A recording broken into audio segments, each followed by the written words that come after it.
Hi, my name is Ingolf. I'm an IBMer, and today I will show you my personal point of view of IBM Cloud Pak for Multicloud Management. Come on in.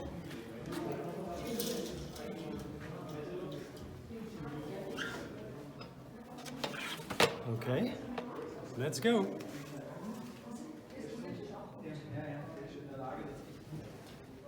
All right, now let me show you what is Cloud Pak for Multicloud Management and what it can do for you. I will be using my own words and metaphors to make it easy to understand. Enterprises have been doing IT for a long time, and they have been using traditional IT patterns, and they have applications and tool sets and infrastructures that more or less look like, yeah, I said a railway. It's carrying heavy loads, it's going all the same way, and it's not that dynamic. Now, enterprises want to modernize their workloads because there's business needs that are dynamic and they want to cover that. One solution for that can be, and that's a very, very hot topic, microservices. And I would say this is the opposite of the traditional IT. I would say that's the new architectural paradigms. Okay, if you look at that in detail, a microservice can be carved out of an enterprise workload or maybe cloud native. If you look at the microservice as a van, we of course want to measure that, how it's going in the van with some metrics. For example, in a car, it would be the fuel we want to know, we want to see the speed it's going, and the oil temperature maybe. Of course, this is good for a van, but not for a microservice. At a microservice, we would rather go with the golden signals like latency, traffic, error, saturation. Okay, nowadays world, and using infrastructure as code, you can provision infrastructures very easily. In our sample picture or metaphor, it would be a street that can be provisioned where the microservice can run. Okay, now as we had the microservice running and we know how it's going with the golden signals and other metrics that we can use from that, now we got the infrastructure. We of course want to make sure that it's all working nicely with the governance and the policies that the enterprise has. And therefore you have to, let's say, check the microservice itself, see if it really applies all the principles. But more than that, you also have to check the infrastructure and make sure that there's no deviation or a crash. So you put some guardrails, like for example, where can you place microservices that work with GDPR relevant data? Of course, there will be a corporate policy where to put it. Just to make it safe and easy, that everything is in the right way. And now, of course, enterprises want to manage everything, not just the microservice and the application itself.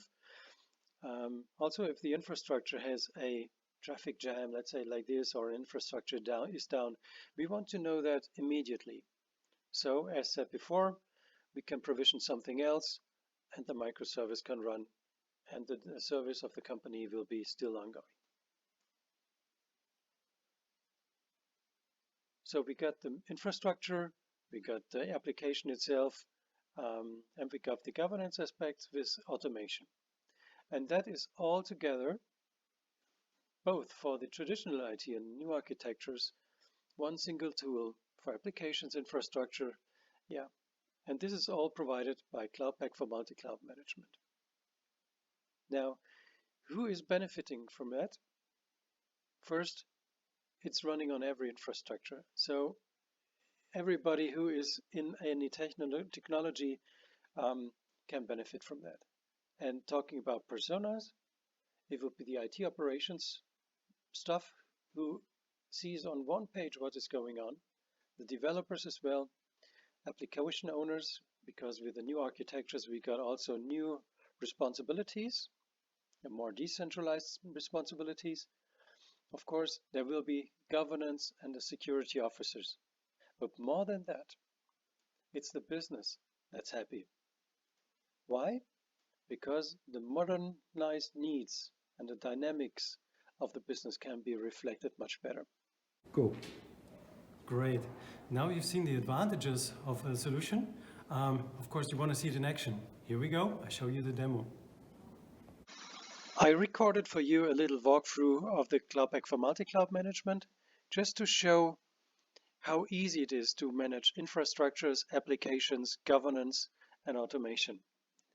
Now, this is the entry screen, and I will now navigate to the first view of the infrastructures.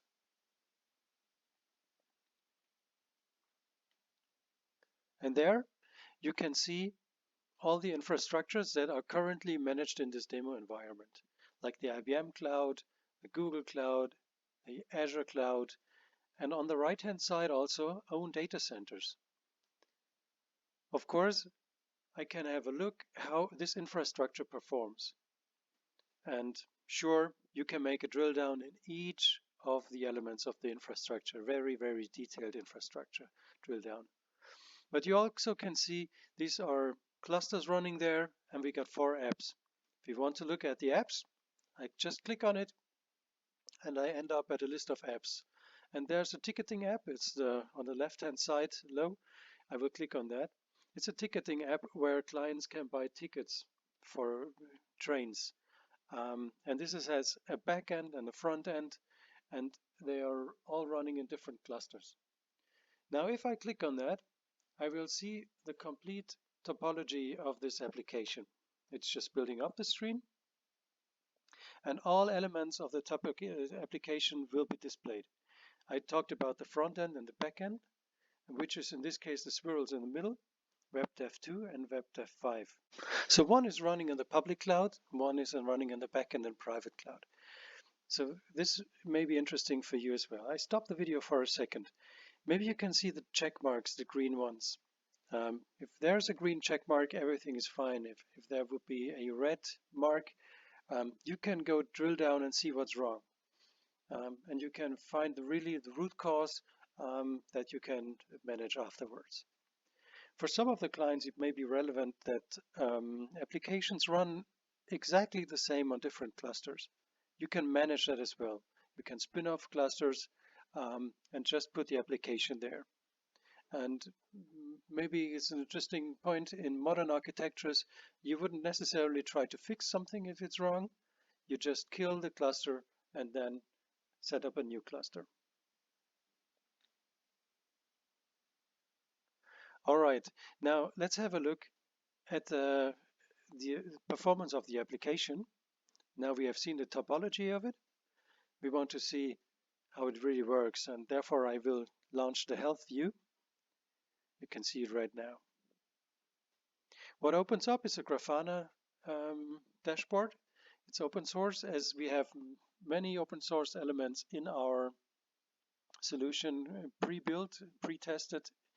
And now you can see some metrics, of course. In that case, we got a lot of memory, we got a lot of CPU available.